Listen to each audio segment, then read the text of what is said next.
രോഹനും ആര്യനും വേർപിരിയാത്ത സുഹൃത്തുക്കളായിരുന്നു.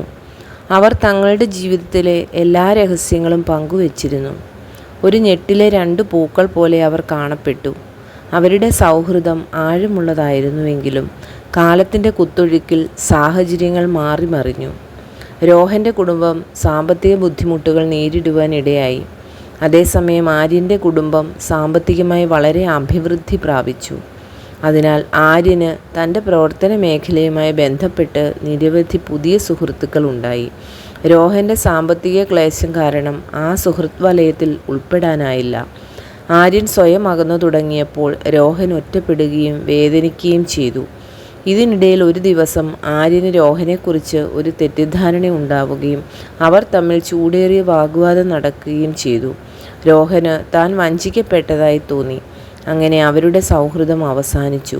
വർഷങ്ങൾ കടന്നുപോയി. രോഹൻ തൻ്റെ ജീവിതം പുനർനിർമ്മിക്കാൻ കഠിനമായി പരിശ്രമിച്ചു. അതേസമയം ആര്യൻ്റെ വിജയം തുടർന്നു. എന്നിരുന്നാലും ആര്യൻ്റെ സമ്പത്തിനും പദവിക്കും പുതിയ സുഹൃത്തുക്കൾക്കും നഷ്ടപ്പെട്ട സൗഹൃദം അവശേഷിപ്പിച്ച ശൂന്യത നികത്താൻ കഴിഞ്ഞില്ല.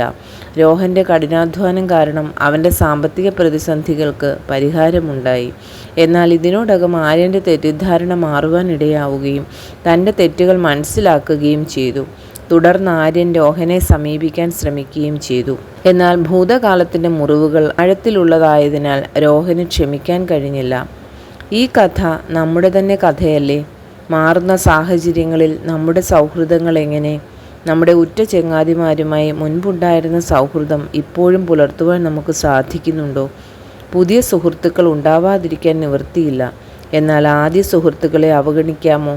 മാറിക്കൊണ്ടിരിക്കുന്ന സാഹചര്യങ്ങൾ സൗഹൃദ ബന്ധങ്ങളെ തകർത്ത് കളയാതിരിക്കാൻ നാം ശ്രദ്ധിക്കേണ്ടേ? സുഹൃത്ത് ക്ഷീണിതനായാൽ അവിടെ ഒരു നല്ല സുഹൃത്തായി കൂടെ നിൽക്കുവാൻ നമുക്ക് കഴിയണം. അതുപോലെ അപരൻ്റെ ഭാഗത്തുണ്ടായ തെറ്റ് ക്ഷമിക്കുവാനും നമുക്ക് മനസ്സുണ്ടാകണം. തെറ്റുകൾ കാരണം സുഹൃത്ത് ബന്ധം ഉപേക്ഷിക്കുകയാണോ വേണ്ടത്?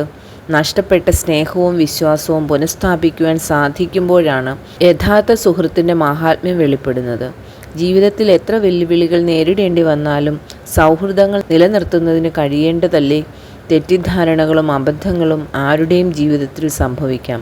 എന്നാൽ സൗഹൃദം ത്യജിക്കുന്നതിന് അത് യഥാർത്ഥ കാരണമല്ല. സൗഹൃദം നഷ്ടപ്പെട്ടാൽ പിന്നീട് അപരനെ കേൾക്കുവാൻ പോലും മിക്കവരും തയ്യാറല്ല. എന്നാൽ അതിന് തയ്യാറാകുന്നവർക്ക് ആശയവിനിമയത്തിലൂടെ പല പ്രശ്നങ്ങളും സംഘർഷങ്ങളും പരിഹരിക്കുവാൻ കഴിയും. ക്ഷമയുടെയും അനുരഞ്ജനത്തിൻ്റെയും മാർഗങ്ങളിലൂടെ സൗഹൃദം പുനഃസ്ഥാപിച്ച് ബന്ധങ്ങളെ നിലനിർത്തുവാൻ നാം ബോധപൂർവം പരിശ്രമിക്കേണ്ടിയിരിക്കുന്നു. അതാണ് ജീവിതത്തിൻ്റെ ധന്യത. അതിനായി നമുക്ക് ശ്രമിക്കാം.